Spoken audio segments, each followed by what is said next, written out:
Oh God, the cats. Do you want to hold one of them? Because they're No, just. that's fine. Uh, well, hello, it's Angela. Welcome back to my channel, and this is Ryan, the boyfriend. Hey.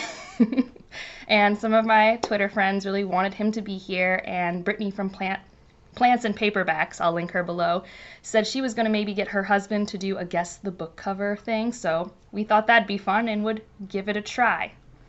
So the first few are books I've just gotten from the library. They're for the BookTube SFF Awards, and I don't know anything about them. What's SFF? Oh, science fiction fantasy. Oh. That's just the shorthand. So, at least that's what I've learned. All right, this one, that's not for SFF. This one I just started reading today. It's called The 10,000 Doors of January. So here, give it a good look. See what you think. This is... This is on the debut category for BookTube SFF. Ah. So she's written novellas from what I can tell, but this is her first novel. So... I I have lived through a few Januaries, and I don't think I've gone through 10,000 doors in one of them. Well, I mean, January is a character. That's a person. January has a large house. So I think this is about upkeep for a mansion. There is a mansion so far, so I'm only 50 pages in, but I think actually this is one of those like portal fantasies. I think I'm only 50, where like she finds doors and the doors lead to adventures. Oh. I think.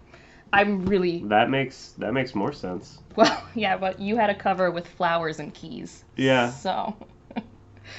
Yeah, the next one is on the sci-fi list, and it's called Recursion. So if you can't see, it has cool lines. These are all reflective. I will post images. The library books are hard.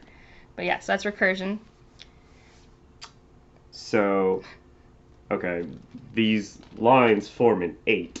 Or an infinity symbol. And the book is called Recursion, so I'm assuming it's the 8th in a series, and 1 through 7 are also called Recursion.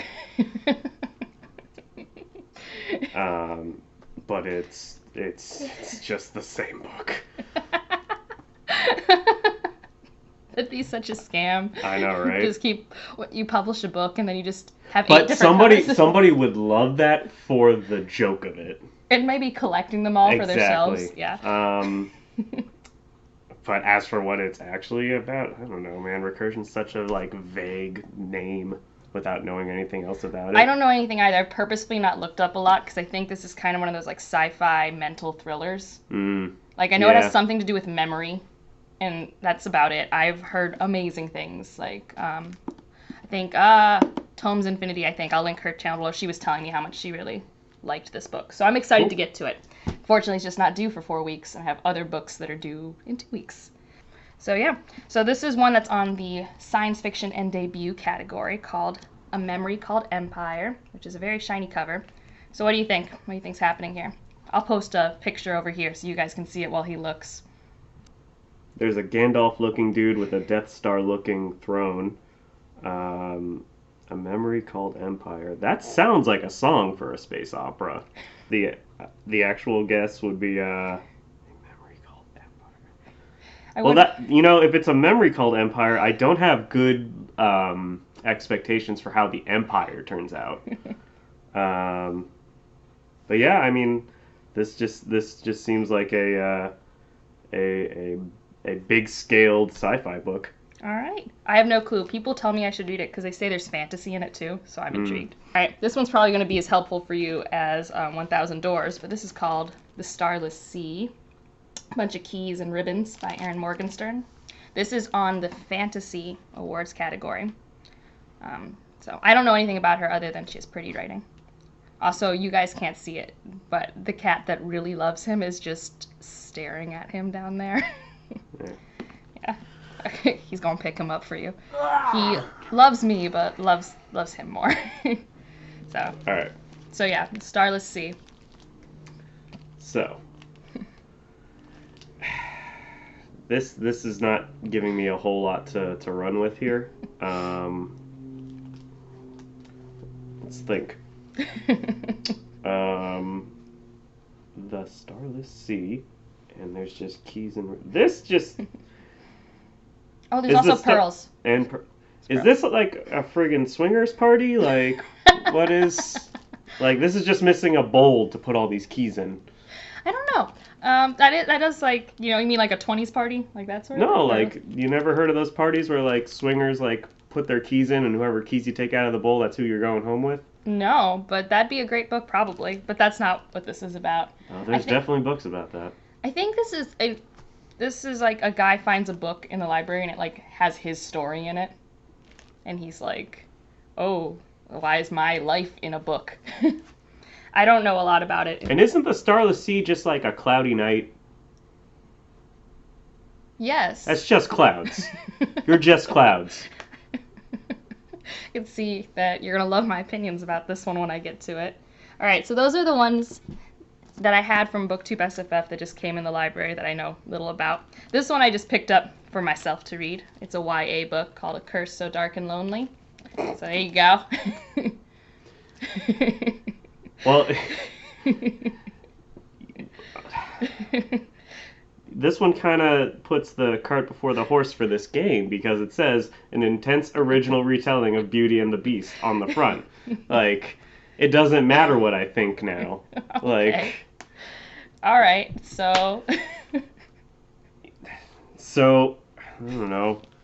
Like, what's a retelling of Beauty and the Beast? Like, how do you one up like the freaking French like chandelier people? Well, it normally just means light Stockholm syndrome and a prince with a curse that has to be broken by true love. That's usually what it means. Yeah, I love them. I'm a sucker for them. So, all right, now we're getting into books I owned that I think are pretty. I think this one has a fun cover. It's like really classic early 90s, late 80s cover. This is Endymion. This is the third book in like Endymion? Sure. I call it Endymion. I don't know how to pronounce fictional words. You're just skipping half of the first half of the word. Thanks for the judgment, babe. Yeah. But anytime. This is the third book in Hyperion. Except I choose to think of these as their own thing. So here you go. It's classic 80s, 90s art. Super colorful and vibrant. Figured you could have fun. We got... Oh, hi, Putao. Okay, so we got some... Alright. I don't YouTube, so you'll have to forgive me if I'm not doing this, like, super well. But we got, like, a Huckleberry Finn situation going on. But instead of, like, you know... that time of America, we have Dr. Manhattan, somebody who could be Huckleberry Finn. She's just vibing. This woman is just like meditating and enjoying herself.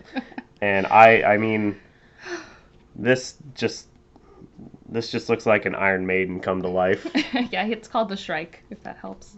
The Shrike? Yep. Okay. Yeah. I don't have a good joke for that one yet. And this, like, are they on Mars? Like...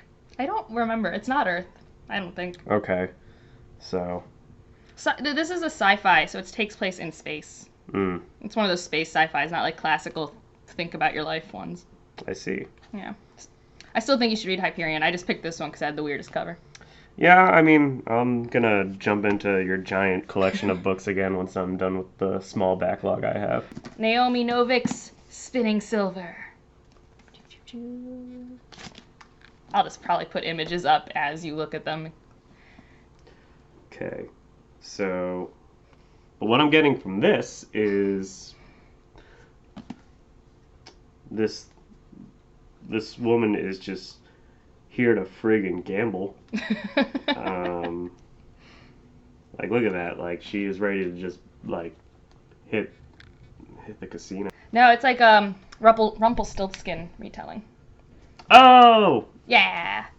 Dope. Yeah, so Spinning Silver, she's supposed to turn, like, his 100 silver into, like, 1,000 or something. Okay, yeah. That whole idea. It's actually really cool. I can't think of the word for it, but, like, part of... the Rumpelstiltskin story has that. It's like the thread into gold. Yeah. Yeah. This one's fun. This one's Brandon Sanderson. So he has read the first era Mistborn, but this is the start of second era Mistborn. Alloy of Law. Probably the shortest Brandon Sanderson book in existence.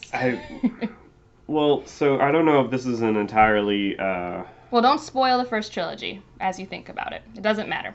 You have these two dudes. Well, what I was going to say is, like, I don't think it's an entirely fair guess for me to make, since I'm not entirely blind to this one. I do know this takes place, like, 300 years after the first trilogy. Mm-hmm. Yeah, but what do you think these two dudes are doing? I don't know, man. This is like poorly drawn Tom Cruise and Jude Law. Which one's Tom Cruise and which one's Jude Law? This guy's Tom, this guy's Jude. I like it. I can see it now. I can see Tom Cruise. There's some people. This actually kind of reminds me of... Am I allowed to talk about things that aren't books on here? Is that legal? Yeah. This kind of reminds me of, like, the scenery of Final Fantasy VII, the industrial stuff. Okay. Like kind of steampunk? Yeah. At least the beginning of that game was. Oh, I know nothing about that game. I was a shot in the dark. Yeah. So. Somebody will. It's a popular game. It's like only the game one that of made the like 30 people who watch this. Yeah. But yeah, I guess there are trains and guns, so maybe they're gonna have a good old fashioned hootenanny on a train and rob some people. There is a train. There is a train. It's really fun. I'm gonna check that one off in the nailed it column. No. But anyways, this one you don't. It is still Sanderson, but it's a standalone right now called Warbreaker. It's one of the prettiest covers, I think. But yeah, here you go. Oh, is this the... Okay. This is one I got a fancy version of for Christmas. Excuse me. But this is the first copy I bought in like 2010. I'm like just getting over a cold, by the way, and this is the first time she's asking me to be on a video for her channel. So like, yeah, let's do it while I'm sick. I told him he sounds fine. Well, first of all, it's got the Sci-Fi Channel seal of approval, which is great. R.I.P. So good. I told you, I got this in like 2009. Yeah, it was when it came out. I was really excited. That's a hell of a pendant this woman has. Yeah. This world is dope. Well, I'm assuming she breaks the war. She's eating like a rainbow fruit by the foot. Has a dope pendant. The pendant is pretty cool. Yeah, this woman's just having a snack. She's having a snack. That's what Warbreaker's about. Peace and snacks. Yeah. It's not what it's about. Right. Next up we got Going Postal by Terry Pratchett. I just thought this guy looked cool on I think a horse. It's a stamp. It's a stamp, yes, but there's a dude on the stamp. Yeah, it's Hermes. The messenger. Yeah, there's no Hermes in this book. Is it a book about stamps? Yes, actually, stamps are involved. It's called Going Postal. Okay. I feel like I've told you about this book, so you have. This has been like one of the ones you've been trying to get me to read. I just think you'd think it was funny. I probably would. I loved Good Omens. I mean, I think I already guessed it. The book's about stamps. It's about stamps. All right, and the last one I got in this pile is a new one I picked up. I don't know what it's about. It's called The Rithmatist by Brandon Sanderson. So there you go. It's a really cute copy I found at the store, so I picked it up. Because I have no self-control. So, the point is that the chalk drawing is happening? Yeah, there's a chalk drawing. Everything is drawn on chalk. So this is like a handmade Ouija board. And he's trying to summon something out of some castle. And let's see. Excuse me. There's a bunch of like X's and stuff. So that's where he wants everybody to be in their positions when the things get summoned. So this is like... This is just strategic seance. I think, I don't know, that the chalk drawing is for monster summoning of some sort, but I'm really not sure. Yes. So that's all the books I took off my shelf for you to guess. Yeah. I think you did pretty good. So, I think I killed it. You think you killed it? Yeah. He's upset because I'm wearing a Bruins shirt, and I didn't get the memo. he was trying to be all sports neutral. Yeah. So yeah, this is Ryan. He'll probably show up once in a while because, I don't know, because he's nice like that. I'm around. He's supportive. And sorry we're not in front of my bookshelves, but this is where the lighting works for 2 people in my apartment. So you get to see my board games instead. I own more board games than I should. There's not enough physical room next to the bookshelf for 2 people. Yeah, well, because the bookshelves, before I was a booktuber, they were next to my bed because I'd like falling asleep seeing my favorite things. Well, yeah. Yeah. I'm not faulting you for it. Probably at our next place, I'll set it up so that I can actually booktube like a basic booktuber in front of my shelves. Yeah. Yeah. We'll have the room. Yeah. Well, that's it, everyone. Thanks for watching. Hopefully you enjoyed whatever this is, and it's not too long. And have a great day. Bye.